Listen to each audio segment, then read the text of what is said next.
What's up guys, it's Mama K and I'm going to teach you how to flawlessly beat the Terminus boss fight Patient 13 in less than 5 minutes. The biggest challenge of this boss fight is being prepared. Once you know exactly what to expect, I promise you it is way easier than it seems.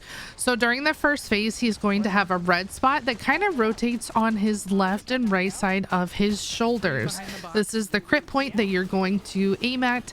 I personally like to stand behind this structure. There's one on the right side and one on the left side. That way you can avoid the middle, because depending on where your plates are at, if he slams his tentacles down on you, it can be insta down. My husband also stands right next to them, so that can also be a spot if you would like to. I just feel more secure behind this container. Now he's already done out of his first phase, and now we're kind of in this idle phase until he spawns in again, and really you're just focusing on zombies. The challenging part about this is making sure you just have enough ammo.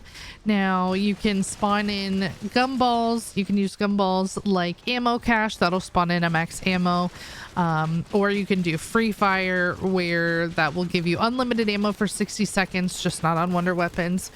But I love the shotgun. This is the ASG-89. I use it on both maps, but it is the easiest for me. I know other folks will use the LR762. It's an explosive sniper when it's packed. I personally don't want to waste my time with that. I just think it's incredibly difficult until it's kind of legendary pack 3. But I have a legendary pack 3 ASG shotgun, and now that we're moving into phase 2, his crit point is going to be his mouth. A couple of super important gumballs that my squad uses. Right here, I'm going to use Idolize. So what this does is it kind of makes you invisible to the zombies and him. Now, if you stand right in the middle, you can still be hit with his tentacles. Now, I just rotate and make sure I'm avoiding those attacks. This gives you some reprieve from the zombies, so you don't have to worry about them hitting you. And then you also pop the Gumball Killjoy. That's going to spawn in an insta-kill, so really you can just beam him. Now, if you want to use the free fire Gumball, so you're not using any ammo for 60 seconds, you can combine all 3 of those. My squad doesn't use that.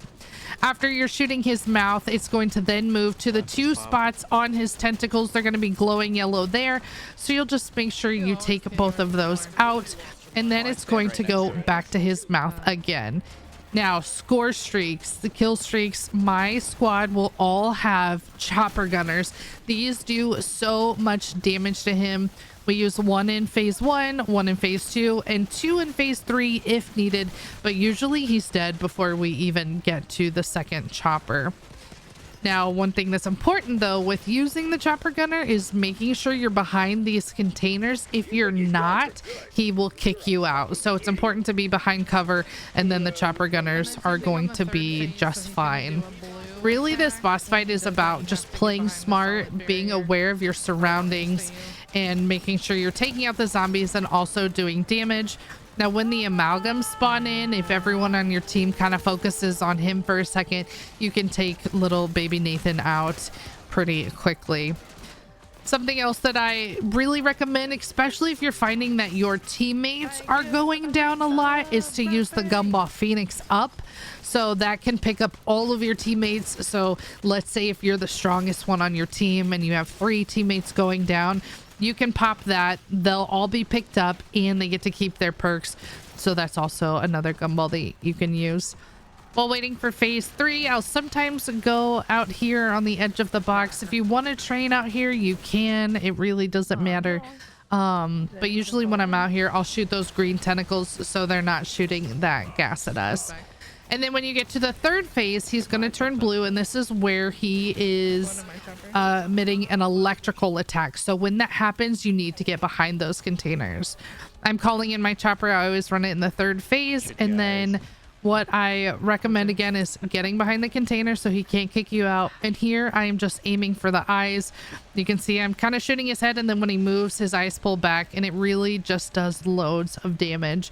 I know other folks have used a mangler cannon. I personally haven't, because again, we all just run chopper gunners. It makes this boss fight really easy.